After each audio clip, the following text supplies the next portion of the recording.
hari Minggu untuk Bapak Ibu warga jemaat GPK Hosana yang Tuhan kasihi. Kita jumpa lagi di saat ini untuk firman Tuhan bagi kita. Mari kita berdoa. Bapa di surga, terima kasih Engkau baik bagi kami. Engkau tidak pernah meninggalkan kami. Engkau tetap setia bagi kami.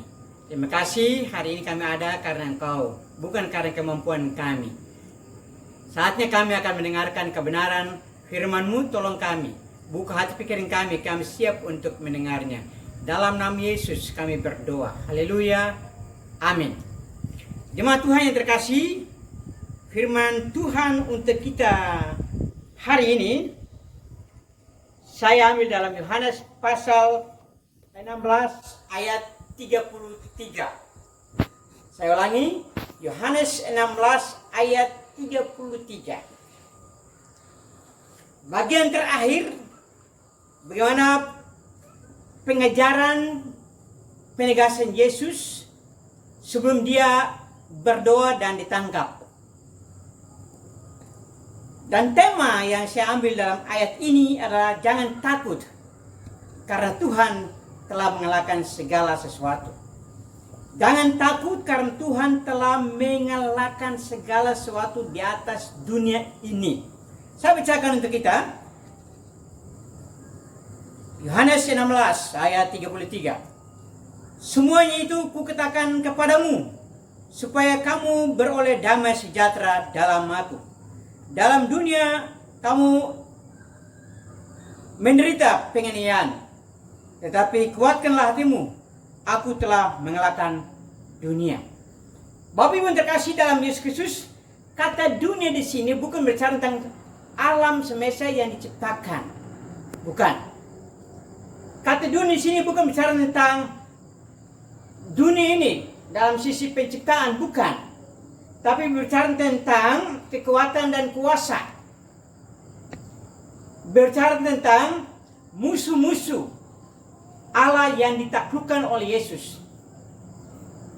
Bagian ini Yesus berbicara tentang kemenangan yang akan dia berikan kepada kita manusia.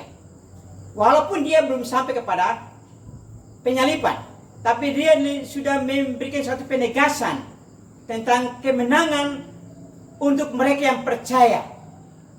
Oleh karena itu, dia berkata, jangan kamu takut, aku telah mengalahkan dunia.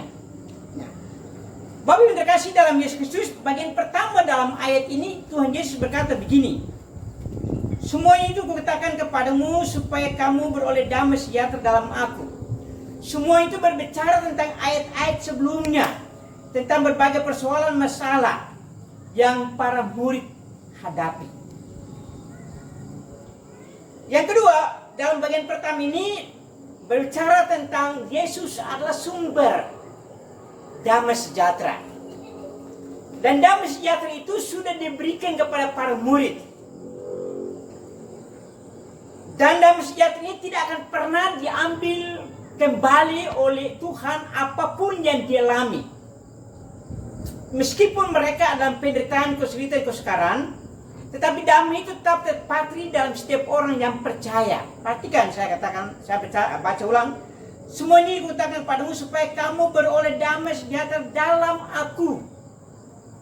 Damai sejahtera dalam Yesus Kristus telah diberikan kepada para murid. Apapun yang terjadi, perhatikan, tapi saya bacakan ayat 29, 30, 31 dan 32 terkait dengan damai.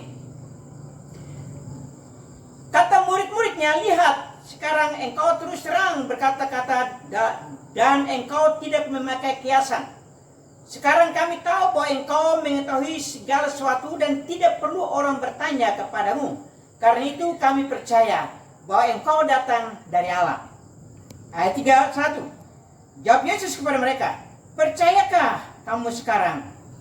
Lihat, saatnya datang, bahkan sudah datang, bahwa kamu dicerai-beraikan masing-masing ke tempatnya sendiri, dan kamu meninggalkan aku seorang diri. Nah, perhatikan ayat 32 bagian pertama.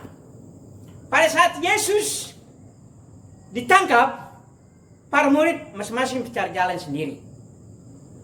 Begitu. Karena ketakutan, ancaman dari orang Farisi. Nah, di sini Yesus menjelaskan bahwa meskipun nanti mereka akan mengalami itu, tetapi damai sejahtera itu tetap Tuhan telah berikan, tidak mungkin ditarik kembali.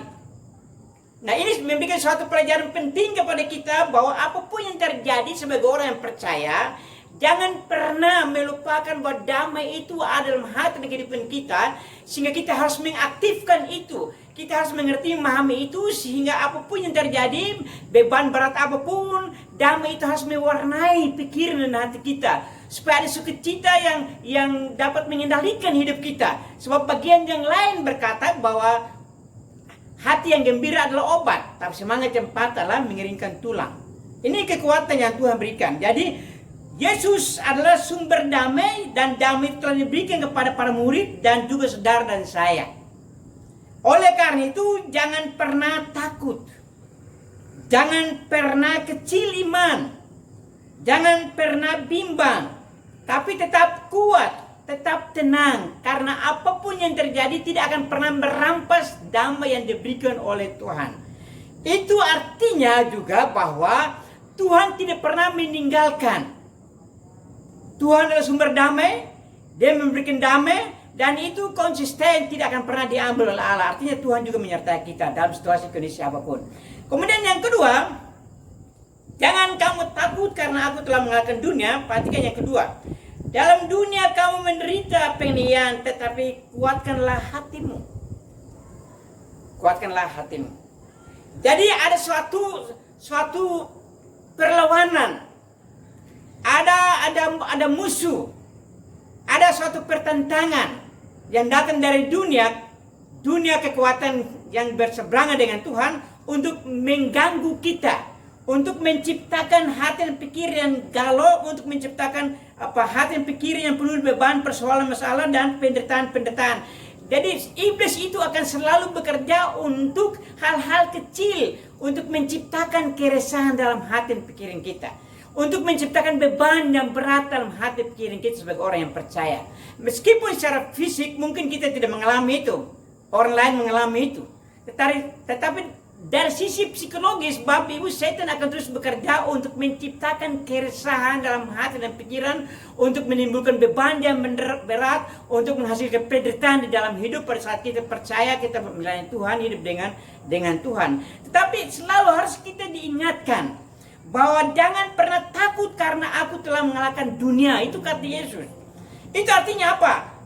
Yesus memberikan suatu jaminan kepada para murid bahwa kamu jangan pernah takut. Jangan pernah kamu bimbang. Jangan pernah kamu khawatir. Jangan pernah kamu kecil iman. Tapi sebaliknya kamu harus tetap kuat. Tetap tenang karena dunia ini aku telah kalahkan. Dunia ini aku akan kalahkan dan telah kalahkan. Pada zaman kita melihat masa yang lampau. Artinya apa? Artinya ada satu kemenangan yang terus dijamin kepada kita. Ada satu kemenangan yang terus Tuhan berikan kepada kita. Tidak pernah tidak. Ada satu jaminan yang kekal tentang kemenangan itu kepada kita. Ada satu kemenangan yang tidak pernah akan berakhir. Tidak pernah akan timbul tengah malam karena kelemahan kekurangan kita. Tidak, dia tetap konsisten dan abadi. Kemenangan yang Tuhan berikan itu. Kenapa? Karena terpatri terkait dengan kepribadian yang abadi. Dan karenanya itu juga abadi kepada saudara dan saya. Secara khusus adalah kemenangan dari penderitaan. Oleh karena itu Tuhan minta. Dia minta supaya kita jangan kecewa. Jangan putus asa. Jangan lemah iman. Jangan khawatir. Jangan bimbang. Meskipun ada penderitaan dan ancaman yang harus kita jalani atau alami. Karena dia telah mengalahkan dunia. Artinya suatu jaminan bahwa dia menyertai saudara dan saya. Suatu jaminan bahwa dia tidak pernah meninggalkan orang percaya. Kepada para murid dan juga saudara dan saya pada zaman ini. Karena percaya itu. Jadi Bapak Ibu terkasih dalam Yesus Kristus. Setiap orang percaya tidak akan pernah luput dari penderitaan.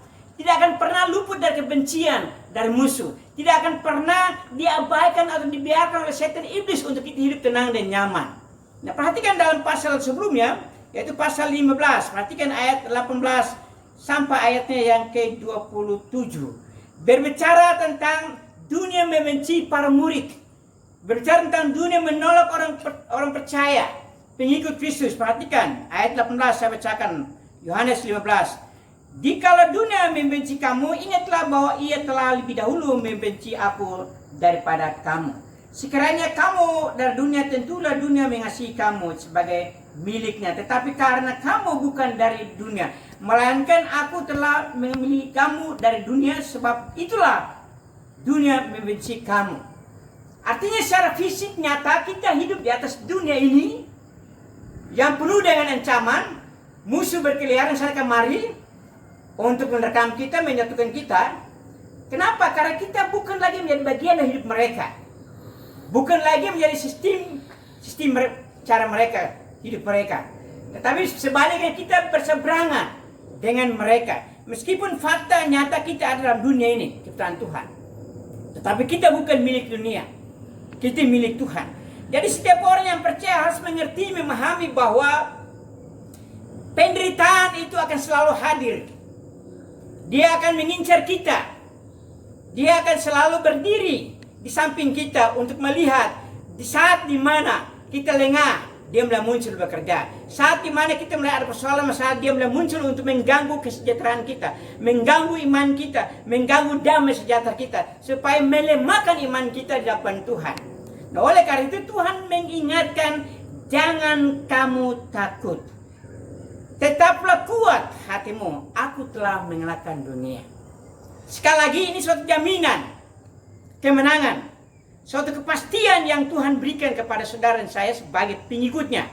Jadi apapun yang terjadi, jangan pernah takut, jangan pernah bimbang, jangan pernah khawatir, jangan pernah kita dikendorkan iman oleh karena persoalan masalah, jangan pernah kita dikecilkan iman oleh karena berbagai tantangan dan penderitaan hidup.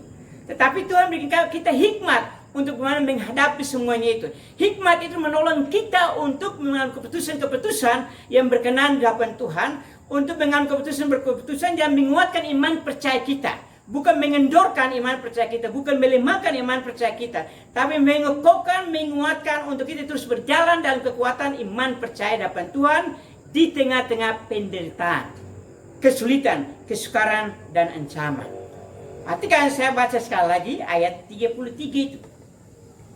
Semuanya itu kutakan kepadamu supaya kamu beroleh damai sejahtera dalam aku. Sekali lagi, damai sejahtera itu bukan datang dari dunia. Sumber damai sejahtera kita sebagai orang percaya itu datang dari Tuhan, dari Yesus Kristus. Kemudian yang kedua, dalam dunia kamu menderita penganiayaan, tetapi kuatkanlah hatimu. Artinya kita tidak akan pernah luput, bebas dari penderitaan. Mungkin kematian secara fisik kita tidak alami, tetapi orang Kristen di luar sana mengalami. Tetapi yang kita alami adalah bagaimana penderitaan, kesulitan, kesukaran, perjuangan hidup dalam berbagai aspek. Itu juga menjadi bagian dalam penderitaan. Apalagi kita ada di sekitar dunia orang yang tidak percaya. Kemudian dari itu Tuhan berkata begini, kuatkanlah hatimu, jangan kecewa, jangan putus asa, jangan lemah iman, jangan kuriman, tetapi tetap teguh, tetap kokoh, tetap percaya di tengah-tengah situasi kondisi yang mengecewakan, yang menimbulkan kesusahan, yang menimbulkan penderitaan, yang menimbulkan pergumulan yang berat. Kenapa? Karena dia telah mengalahkan dunia. Kemenangan itu ada pada saudara dan saya, bukan kekalahan. Kemenangan itu ada pada saudara dan saya, bukan sesuatu yang membuat kita harus tunduk dan taat kepada dunia. Apalagi dunia sekarang ini, sementara kita gemuli ancaman dan bahaya. Jangan pernah putus asa, jangan pernah merasa kecewa, jangan pernah merasa kendor, jangan pernah mengecil iman untuk keselamatan yang Tuhan berikan kepada kita di tengah-tengah persoalan pergumulan sekarang ini, COVID-19. Kenapa? Karena Yesus berkata, aku telah mengalahkan dunia. Saudara dan saya ada jaminan kemenangan, ada jaminan perlindungan, ada jaminan Tuhan memegang kita dengan pagar anugerahnya, sehingga kita akan selalu luput dalam berbagai macam bentuk ancaman dan bahaya seperti sekarang ini yang kita hadapi. beberapa bulan terakhir ini, yaitu ancaman COVID-19. Tetaplah percaya karena Yesus telah mengalahkan dunia. Jangan pernah bimbang, jangan pernah khawatir, jangan pernah putus asa, atau jangan pernah takut tentang nyawamu di hadapan Tuhan. Dia akan terus menjamin hari lepas hari. Tuhan memberkati. Mari kita berdoa. Bapa di surga, terima kasih firman yang telah kami dengar, kiranya menguatkan umat-Mu, menghibur, meneguhkan, menolong umat-Mu untuk menghadapi berbagai pergumulan-pergumulan yang berat akhir-akhir ini. Terima kasih Bapa, kami percaya Engkau ya dan amin kepada kami. Engkau tidak pernah meninggalkan kami. Terpujilah Engkau Tuhan, dalam nama Yesus kami berdoa. Haleluya. Amin. Bifanana, Indiana, Saneso.